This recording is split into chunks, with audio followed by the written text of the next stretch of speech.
नमस्कार बच्चों, मैं आपकी हिंदी शिक्षिका अहाना हूँ और नोवा लर्न बुक्स, जो माउंट एनलाइटनमेंट इंटरनेशनल की एक इकाई है, के साथ हमारी इस सीखने की यात्रा में आप सभी का एक बार फिर हार्दिक स्वागत करती हूँ। आज हम व्याकरण के अध्याय वर्णबोध में वर्ण और मात्रा के बारे में सीखेंगे।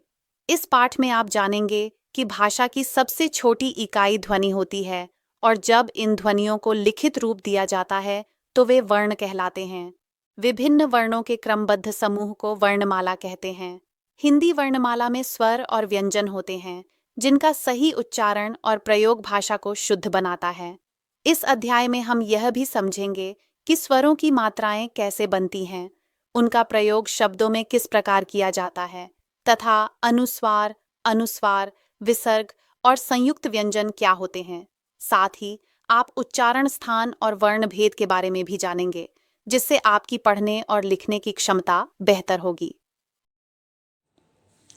वर्णबोध अध्याय 2। मनुष्य ने मुख से उच्चारित ध्वनियों को भाषा का रूप दिया है। बातचीत करने की विशेषता मनुष्य को अन्य जीवों से भिन्न तथा विशिष्ट सिद्ध करती है। मनुष्य के मुख से जो उच्चारण होते हैं, जो ध्वनि निकलती हैं, वही भाषा है। और जितने भी लिविंग हैं, जितने भी जीवित हैं प्राणी, उनमें केवल मनुष्य के पास ही बोलने की क्षमता है। इसलिए मनुष्य सभी प्राणियों में सर्वश्रेष्ठ कहा जाता है। भाषा की सबसे छोटी इकाई ध्वनि है। भाषा जब तो बनेगी जब हमारे मुंह से कुछ साउंड निकलेंगी, वो ध्वनि जो है, ध्वनियों के मेल से ही शब्द बनते हैं और शब्दों के मेल से वाक्य और वाक्यों से बनती है हमारी भाषा। अब ये जो ध्वनियाँ हैं, इन ध्वनियों को जब लिखित रूप दिया जाता है तो इन्हें वर्ण कहा जाता है। उच्चारित ध्वनियों को लिखित रूप में प्रस्तुत करने के लिए जिन जिन लिपि चिन्हों का प्रयोग किया जाता है, वे चिन्ह वर्ण कहलाते हैं। वर्ण वह लिपि है, चिन्ह है, जो विशेष ध्वनि के लिए लिखित रूप में प्रयुक्त होता है। वर्णमाला जिस प्रकार विभिन्न मोतियों के समूह से मिलकर एक माला बनती है, उसी प्रकार विभिन्न वर्ण समूह से मिलकर वर्णमाला का निर्माण होता है। हम कह सकते हैं कि वर्णों के व्यवस्थित समूह को वर्णमाला कहते हैं। हिंदी वर्णमाला में वर्ण के दो भेद हैं, स्वर और व्यंजन। हिंदी की वर्णमाला इस प्रकार है। स्वर में है ए, आ, ई, उ, रो, ए, ओ, औ। अनुस्वार अंग, अनुनासिक चंद्रबिंदी, विसर्ग वर्ण के आगे दो बिंदी। व्यंजन में कै वर्ग के कै, खे, गे, घे, अण।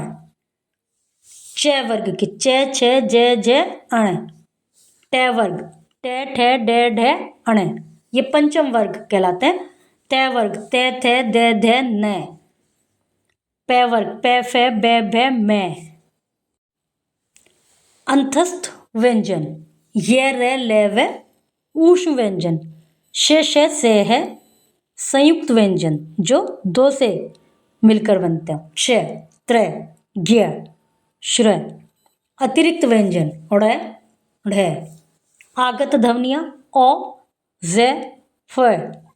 स्वर जिन वर्णों का उच्चारण बिना किसी सहायता तथा रुकावट के स्वतंत्र रूप में होता है, वे स्वर कहलाते हैं। हिंदी वर्णमाला में स्वर 11 हैं। ये 11 स्वर हैं और जब ये स्वर किसी वर्ण के साथ यूज होते हैं, किसी व्यंजन के साथ यूज होते हैं, तो ये मात्रा के रूप में यूज होते हैं। जैसे ए की कोई मात्रा नहीं है, ज, ल, क, ल, ब, से। अभी इसमें ए की साउंड कैसे है, देखिए ज ए की साउंड आ रही है, ल ए की साउंड आ रही है। तो यदि हम इसका वर्ण विच्छेद करेंगे तो हम इस तरह से लिखेंगे ज प्लस ए, ल प्लस ए। तो हर व्यंजन के साथ ए की साउंड आ रही है। आ इसकी मात्रा होती है। अब हम लिखेंगे ना, न प्लस आ प्लस मैं प्लस ए, यदि इसका वर्ण विच्छेद करेंगे कै प्लस आ प्लस मैं प्लस ए।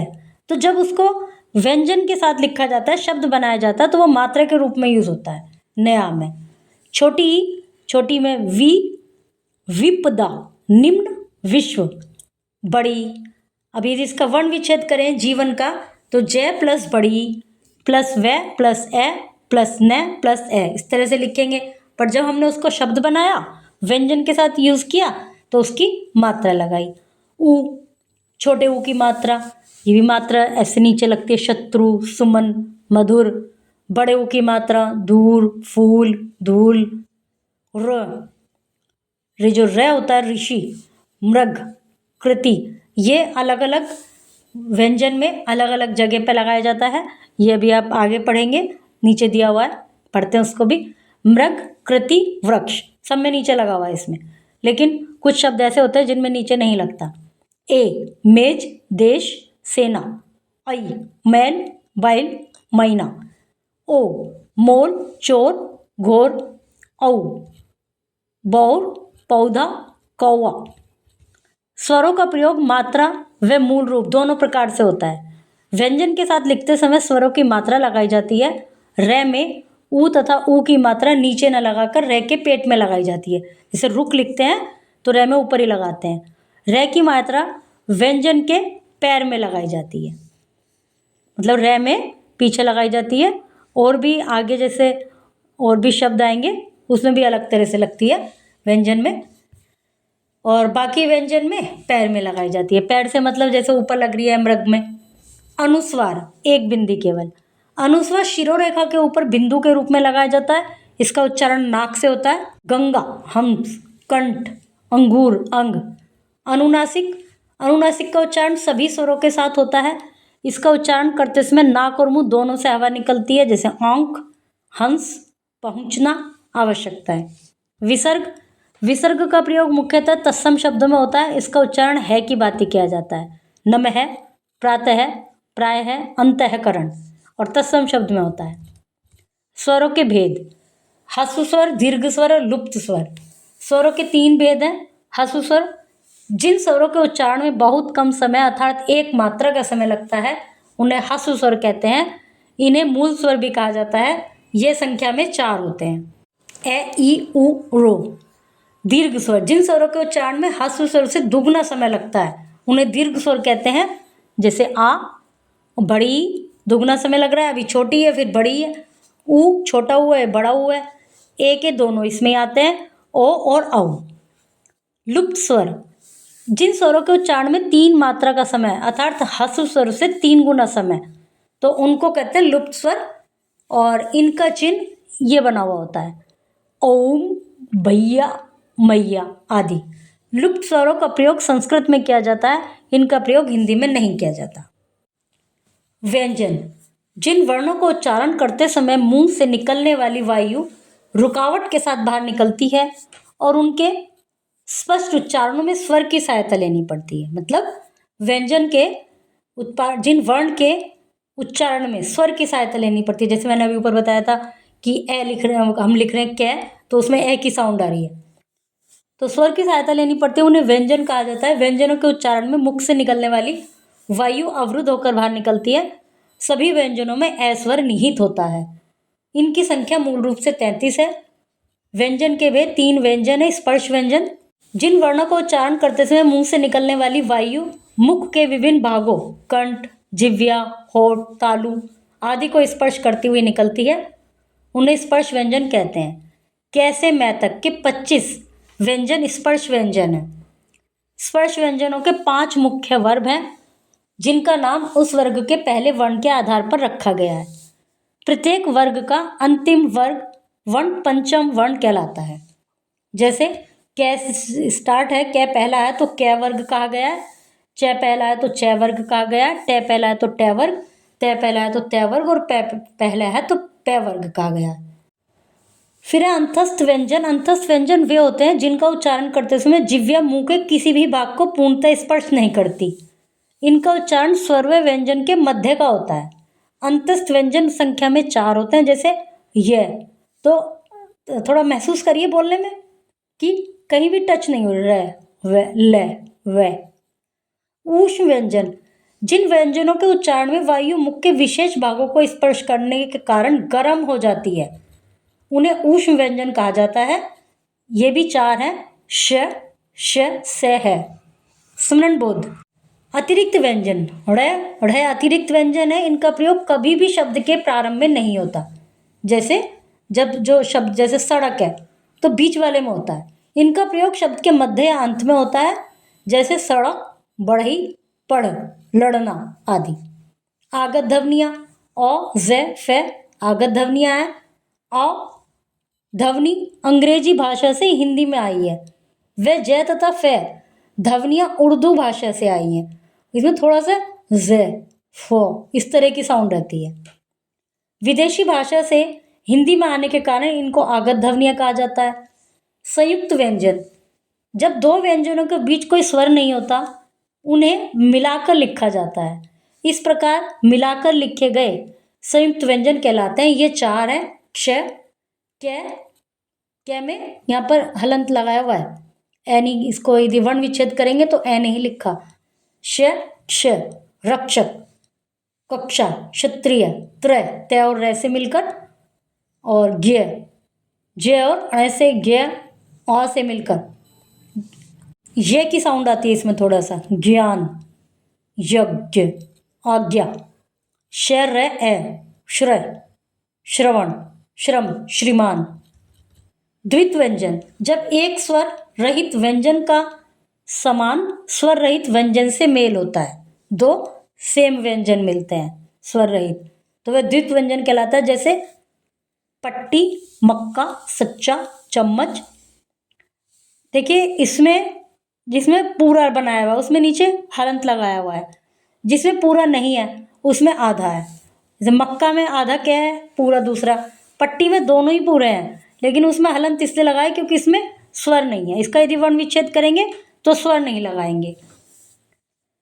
संयुक्ताक्षर, जब एक स्वर रहित व्यंजन का भिन्न स्वर रहित व्यंजन से मेल होता है तो वह संयुक्ताक्षर कहलाता है। जैसे अमूल्य, स्वच्छ, निष्काम, वाच्य, प्रत्येक, स्तंभ। अब इसमें क्या है कि मैं प्लस उ प्लस ले प्लस ये प्लस ए नहीं आया इसमें, इस तरह से, तो वो हाफ हुआ है। रै के विभिन्न रूप, रै का प्रयोग विभिन्न प्रकार से किया जाता है। जब रै स्वर रहित होता है तो इसका प्रयोग रेफ के रूप में होता है। जैसे धर्म, गर्व, अर्थ, मर्म। जब खड़ी पाई वाले स्वर रहित व्यंजन के बाद स्वर रहित रै हो तब रै उस व्यंजन के नीचे, खड़ी पाई वाले स्वर रहित व्यंजन, खड़ी पाई वाले जैसे व्रत, ये जिसमें ऐसे आगे वाला डंडा होता है, जैसे मैं में भी आगे वाला डंडा होता है तो इन्हें खड़ी पाई कहते हैं। पै में भी होता है तो उसमें नीचे किया जाता है व्रत, प्रथम, नम्र। वर्णों का उच्चारण स्थल, कंठ, कंठ में ये सब उच्चारित होते हैं। ए, आ, अण, ए, आ, अह, कै, खे, गे, गे, अण। तालु, ई, चे, छे, जे, जे, झे, अण, ये, शे। मूर्धा, मूर्धे, रे, टे, ठे, डे, ढे, अण, अड़े, अड़े, रे, शे। दंत, जो जिसमें दांत को टच कर रही है, तय, बोल के देखिए, थे, दे, ने, ले, से। फिर ओठ, मतलब ओष्ठ, ओष्ठ है ध्वनि का नाम। दांत और ओठ दंतोष्ठ है, दंत और ओठ दोनों है तो दंतोष्ठ है। कंठ और तालु दोनों है, कंठ तालव है। कंठ और ओठ दोनों है तो कंठोष्ठ है। नासिका, नासिक के। स्वर तंत्रियों में कंपन के आधार पर वर्णों का भेद। स्वर तंत्रियां जब हम बोलते हैं तो हमारी स्वर तंत्रिकाएं कंपन करती हैं, तो उनके आधार पर वर्णों को दो भेद है, संघोष, अघोष। सघोष, जिस वर्ण के उच्चारण में वायु स्वर तंत्रिका से टकराकर बाहर निकलती है और घर्षण पैदा होता है उसे सघोष वर्ण कहते हैं। सघोष वर्ण स्वर में तो ये सब है और व्यंजन में ये सब है। अघोष, जिस वर्ण के उच्चारण में स्वर तंत्रिका में कंपन नहीं होता उसे अघोष वर्ण कहते हैं। अघोष वर्ण के, खे, चे, छे, टे, ठे, ते, थे, पे, फे, शे, श, से। श्वास की मात्रा के आधार पर, श्वास की मात्रा के आधार पर दो भेद है, अल्प प्राण, महाप्राण। अल्प प्राण जिन वर्णों के उच्चारण करते उसमें कम वायु लगे, कम प्रयत्न करना पड़े, उन्हें अल्प प्राण कहा जाता है। प्रत्येक वर्ग का प्रथम, जैसे क्या वर्ग में क्या हो गया, तृतीय, ख छोड़ के ज्ञ हो गया, तथा पंचम फिर अण हो गया, तो ये अंतस्थ व्यंजन अल्प प्राण व्यंजन है। महाप्राण व्यंजन वे हैं जिन व्यंजनों के उच्चारण में अधिक समय लगता है, वायु अधिक मात्रा में व्यय होती है, तो वे महाप्राण व्यंजन कहलाते हैं। क वर्ग में अब जो उसमें नहीं आए, जैसे उसमें ख और घ नहीं आया तो वो इसमें आ गए। च वर्ग में छ और ज, ट वर्ग में ठ और ढ, त वर्ग में थ ध, प वर्ग में फ भ, उष व्यंजन श श स है। वर्ण विच्छेद, शब्दों के वर्णों को अलग अलग करना वर्ण विच्छेद कहलाता है। इसके द्वारा वर्तनी व उच्चारण की अशुद्धियों से बचा जा सकता है। उसमें जैसे कि हर व्यंजन में ए का स्वर होता है और उसके अलावा जो अन्य जो स्वर हैं वो सब मात्रा के रूप में आते हैं। अभी लिखा है प्रकृति, तो प में र, तो प प्लस र, और ए नहीं लिखा, क्यों? इसलिए उसमें हलंत लगाया है, र में भी हलंत लगाया है। और फिर क में हलंत, र ऋषि वाला, प्लस त प्लस ई। जहाँ पे हमने स्वर नहीं लिखा वहाँ पर हलंत लगा हुआ है। पर्वत, प ए र व ए त ए, मतलब हर वर्ण को जो भी शब्द में यूज है उनको अलग करके उनके साथ उसका स्वर भी लिखना है। इस तरह से वर्ण विच्छेद होता है। अम्मा, इसमें दो समान वाले व्यंजन, अभी हमने ऊपर पढ़ा था, जब समान व्यंजन मिलते हैं तो एक हाफ हो जाता है। तो डबल में है, यहाँ पर दोनों में स्वर रहित हैं, दोनों में हलंत लगा हुआ है। और जब लिखा है उनको एक साथ किया है तो एक में आधा हो गया। त्रिशूल में त्र जो बनता है वो त और र से मिलता है, तो त प्लस र, फिर ई की मात्रा, प्लस श, फिर ऊ, प्लस ल प्लस ए। कक्षा, जो क तो क प्लस है, फिर श जो है वो क और श से बना है, प्लस आ। उज्ज्वल, यहाँ पर भी दोनों समान है, दोनों ज हैं तो दोनों स्वर रहित हैं, तो इसलिए एक ज आधा और एक ज पूरा। केसर, क प्लस ए, स प्लस ए, र प्लस ए। अब ए की मात्रा है, जब उसका शब्द बनाया वो मात्रा बन गई। अब नीचे वर्ण संयोग है। अभी जो हमने ऊपर अलग अलग करके लिखे हैं विच्छेद में, और जैसे कि हमने पढ़ा है कि जब स्वर हर व्यंजन में स्वर की सहायता लेनी पड़ती है और कै की सम्य होती है, लेकिन जब शब्द के रूप में लिखते हैं तो उनको संयोग कर देते हैं, जो कि वर्ण संयोग कहलाता है। तो जो मात्रा है वो मात्रा के रूप में लगती है और केवल ए की मात्रा नहीं होती। जैसे त्राण, तो त्राण में त प्लस र प्लस आ प्लस ण प्लस ए। अब जब हमने उसको एक साथ करके लिख दिया तो त्राण बन गया। कृष्ण में क प्लस ऋषि वाला के र प्लस श प्लस ण प्लस ए, कृष्ण। ऑफिस, अभी हमने ऊपर पढ़ा है आगत, आगत शब्दों में हमने ओ पढ़ा है और फ पढ़ा है ये वाला। तो ये अंग्रेजी शब्दों को जब हिंदी में लिखते हैं तो ये वहाँ इस तरह ये वाले शब्द यूज करते हैं। जब अंततः, इसमें विसर्ग है के बाद, तय में जो ए की साउंड है उसके बाद विसर्ग है, तो हमने इसको लिख दिया अंततः। एक बार फिर दोहराएं, उच्चारित ध्वनियों को लिखित रूप में प्रस्तुत करने के लिए जिन लिपि चिन्हों का प्रयोग किया जाता है वे चिन्ह वर्ण कहलाते हैं। वर्णों के व्यवस्थित समूह को वर्णमाला कहते हैं। वर्ण के दो भेद होते हैं, स्वर और व्यंजन। ए को छोड़कर सभी स्वरों की मात्राएं होती हैं। स्वर के प्रमुख तीन भेद हैं, ह्रस्व स्वर, दीर्घ स्वर, लुप्त स्वर। व्यंजनों के तीन भेद हैं, स्पर्श व्यंजन, अंतस्थ व्यंजन, ऊष्म व्यंजन। स्वर तंत्रिकाओं के कंपन के आधार पर वर्ण दो प्रकार के होते हैं, सघोष वर्ण, अघोष वर्ण। श्वास की मात्रा के आधार पर वर्ण दो प्रकार के होते हैं, अल्प प्राण, महाप्राण। शब्दों के वर्णों को अलग अलग करना वर्ण विच्छेद कहलाता है। बच्चों, आज हमने वर्ण और मात्रा की मूल बातें सीखी। नियमित अभ्यास से आपकी भाषा और भी स्पष्ट, सुंदर और सही बनती जाएगी।